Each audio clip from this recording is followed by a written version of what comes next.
안녕하세요. 네, 안녕하세요. 아버님, 예, 안녕하세요. 그 설사 변비가 반복된 지 얼마나 되셨나요? 한 3개월, 4개월 전에 이제 그랬었고요. 네, 약을 먹고 나서 좀 나아지다가 네. 이번에 또 그 장염이 걸려서 그냥 아. 아주 일주일 넘게 고생했죠. 그러면서 살이 싹 빠지고요. 그러셨구나. 3, 4개월 전에 혹시 어떤 음식을 복용하셨는지 기억나시나요? 그때가 뭐 냉면 뭐 그 정도? 냉면 예, 드셨었어요? 예, 예. 그러시구나. 아버님, 그 혹시 위장기관이랑 다 검사를 해봤을 때 뭐 궤양이 있다거나 그런 증상은 없었던 거죠? 예, 그런 건 없었고, 네. 예. 네. 그러면 지금처럼 어떤 음식을 드시고 나서 설사나 변비, 복통 등과 같은 증상을 나타낼 경우에를 쇄도 알러지 반응 혹은 푸드 인플루언트 리액션이라고 하는데요. 네.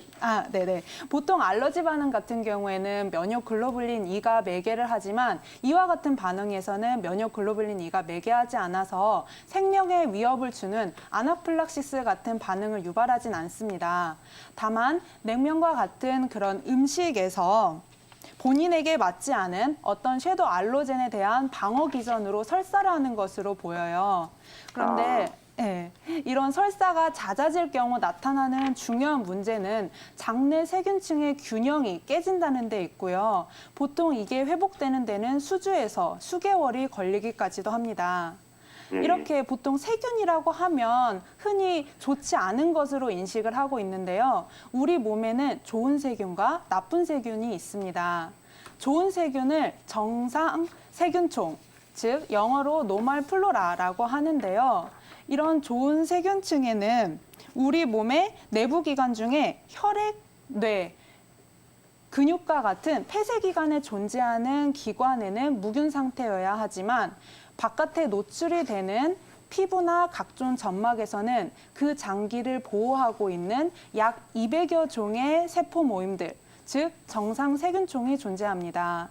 이 정상 세균총이 하는 가장 중요한 역할은 우리 몸이 피부나 호흡기관, 소화기관 등의 외부의 침입균에 노출이 되었을 때 이를 무찔러서 우리 몸이 다시 평형 상태를 유지하고 건강을 회복시켜 준다는 데 있습니다. 또한 우리 몸은 정상 세균총에 대하여 항체를 만들어서 자연 면역력을 높여주기도 합니다. 이렇게 장 내에 있는 유익한 세균에는 프로바이오틱스라는 세균이 있는데요. 이 세균은 장 속을 산성화시켜줍니다. 그래서 자연스럽게 산성에 잘 견디는 유익균의 수를 높여주고 산성에 적응하지 못하는 유해균의 수를 줄여주게 됩니다. 잦은 설사로 인해 무너진 장내 세균층의 균형을 회복하기 위해서는 유익균의 수를 증가시켜야 하는데요. 이때는 두 가지 방법이 있습니다. 네. 첫째는 유익균의 수를 직접적으로 증가시키는 유산균을 복용하는 방법이 있고요. 두 번째는 유익균이 번식을 도와주는 음식을 복용하는 데 있습니다. 이런 번식을 도와주는 음식에는 청국장, 된장, 양파, 마늘과 같은 발효식품이나 가공하지 않은 야채, 과일 등이 있습니다. 유익균의 수가 증가가 되면은 우리 몸의 장 기능과 그리고 배변 활동이 원활하게 되는데요. 만약 그렇지 않고 기름진 음식이나 혹은 가공된 음식, 단당류 등의 음식을 복용하고 있을 경우에는 유해균의 수가 증가가 돼서요. 몸의 설사나 변비가 계속적으로 반복이 되는 과민성 대장증후로 진행될 확률이 높아져요. 네네. 이렇게 과민성 대장증후군으로 진행이 될 확률이 높아지게 되면은 이를 치료하는 데는 또다시 엄청나게 긴 시간이 필요하시고 체중이 더 감소될 확률이 높아지기 때문에요.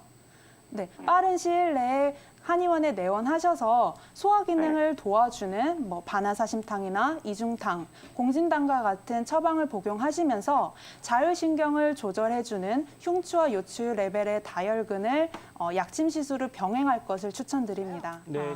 향부자는 기울 기체를 식히는 효과가 있지만 또한 동시에 기를 소모시키는 기능도 있습니다. 네. 따라서 기울 기체의 급성기에는 8g에서 12g까지 사용을 하지만 만성기에는 6g 이상은 잘 사용하지 않습니다. 특히 설조나 설위축 등과 같은 음여러 증상이 동반이 되어 있을 경우에는 향부자의 과용을 주의하셔야 합니다.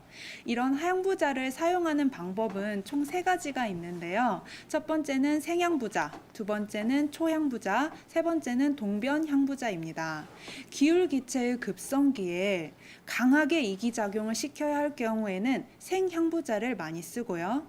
만성기의 기울 증상에서는 향부자의 기를 소모시키는 작용을 완화하기 위해서 식초로 초를 한 초향부자를 사용합니다.